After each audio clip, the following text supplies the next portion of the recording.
If you haven't met me before, I'm an interactive type speaker. So it is a beautiful day today, isn't it? Especially compared to yesterday. I'm very glad so many of you could be here today, particularly those of you who have traveled afar through a lot of the rain, slush, snow, and ice that we had here yesterday. It brings me great pride to be here today to witness the time-honored tradition of the change of command. I'm also extremely happy to reacquaint with so many fellow comrades, men and women bearing arms, protecting freedom, and so many family members that sacrificed to support them. In particular, I'm very proud here today to see so many faces that continue to support and that have supported Naval Air Systems Command's Reserve program. It is undoubtedly, and in my mind, one of the best total force members in naval aviation. Above all, I'm extremely humbled and honored today to be a part of highlighting the culmination of the career of Captain James Poston. It's been over 18 months since Captain Poston did me the honor of participating in my retirement ceremony, and I sat where he sits today. So today I'd like to share with you a little bit of my observations since that time, along with talking a little bit about Captain Poston, even though he didn't want me to. But before I do that, I understand that the Dunca family is not here, but Captain Dunca, please pass along my thank you to your family for their continued support. And I also want to pass along a very special and warm greeting to the Poston family for all the sacrifices that you've made so far. And just thank you for being here.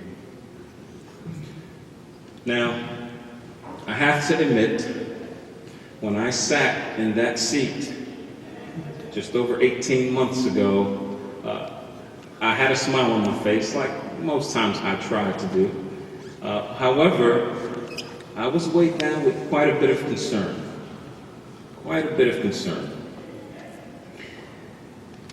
Here I was about to enter the world, leaving what I deemed one of the noblest professions that put into action things like integrity, like excellence, like service, like honor, courage, and commitment.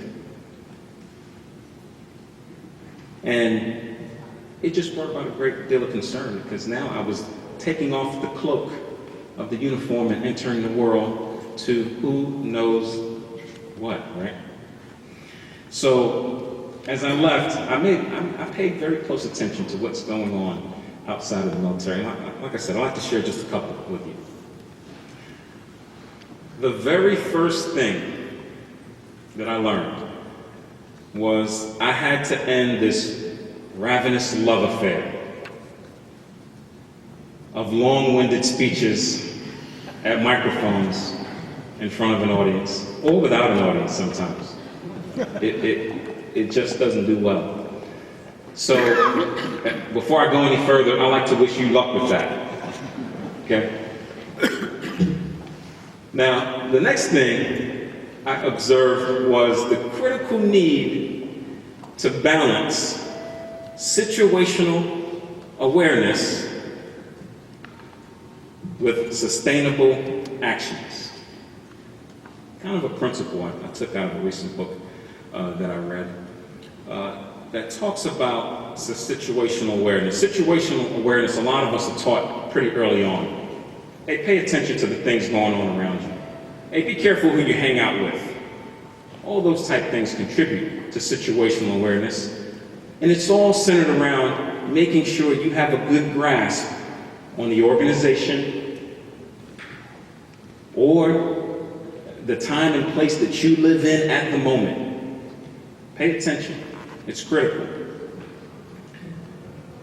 Whereas sustainable actions are often defined as those things that benefit a greater good. And it may come at the cost of your very own personal agendas, wants, desires, needs, but it's a sacrifice that you may make in the name of executing a sustainable action.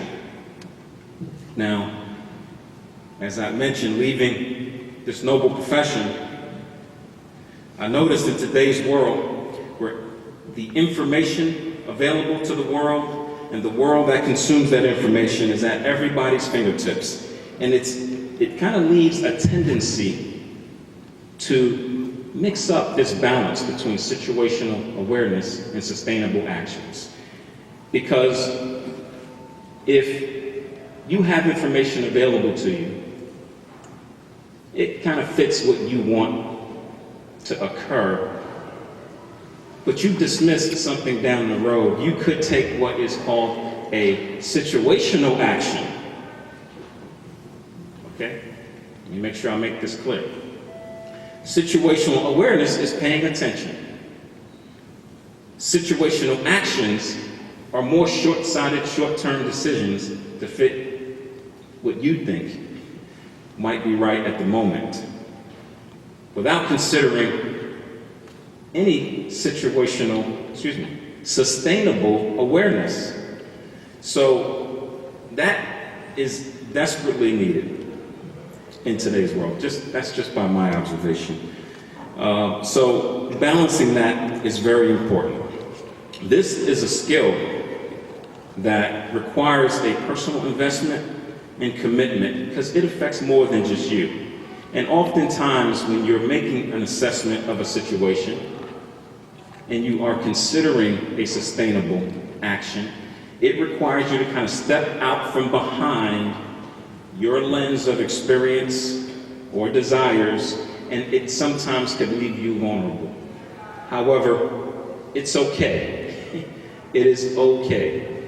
So don't be afraid to have the courage to understand the world that we live in, but make decisions that are good for the long run. Now, as for the matter of fact of Captain Jim Poston, I had to pull up some research, as most speakers do. And I'm going to offer you a couple observations about some things that I discovered. Captain Jim Poston is the third of 5 children. He is a middle child. Okay, I thought I'd get some chuckles. Now, there's a lot to be said about middle children, but there is extensive research available about middle children. Middle children are team players. Check. I understand that. Middle children take risks.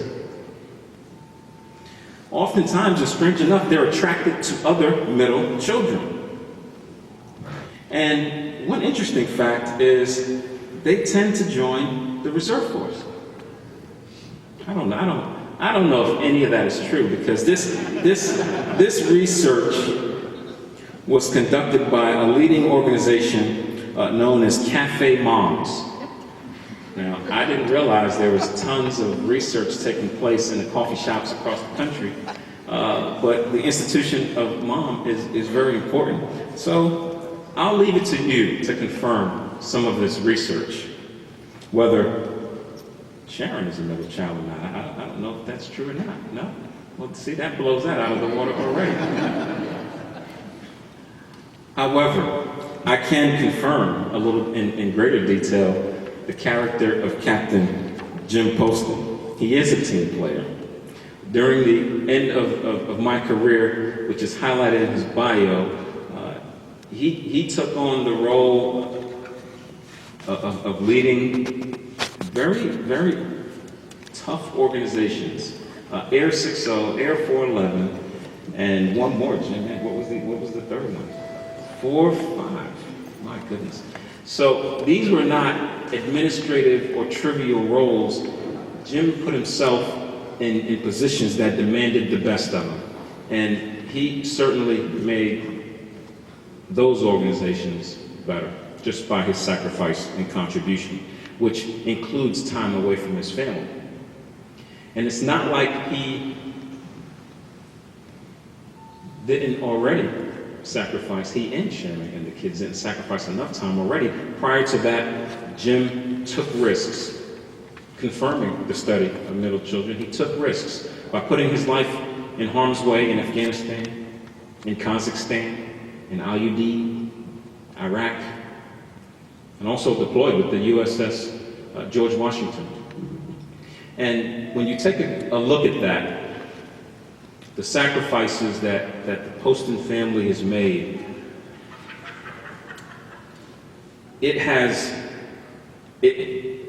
active duty deployments and time has nothing on it. I'm just going to make it very clear. Oftentimes, there's this protracted idea that there's a huge difference in the sacrifices that active duty versus reserve make. But I'm here to tell you that there is none. And in fact, as I became older, I'll just say that, as I got older, there was probably not a bigger fan of the reserve force who sacrificed so much of their time already in corporate America in the private sector and then come to serve our country. So the reserves had no bigger fan, and also Captain Poston had no bigger fan, in that when he contributed and sacrificed that time to support Naval Air Systems Command, it brought credit upon all of us. It brought credit upon all of us. So, with that said, if you've ever had the chance to spend some time with Captain Poston, you'd understand that his character is not necessarily shaped on the surface. There's something deeper that allows him to be selfless, to be tempered and sophisticated in such a way that he is keenly aware of the world he lives in, but will make decisions that are good for all of us. And I'm very proud and honored to have served with him while in uniform, and I hope that our friendship continues, Jim. If I had to sum it up pretty shortly, I'd say Captain Poston exemplifies, the statement of serving God, country, and family. And it's remarkable what you put together, Jim, so I continue to be a fan. Your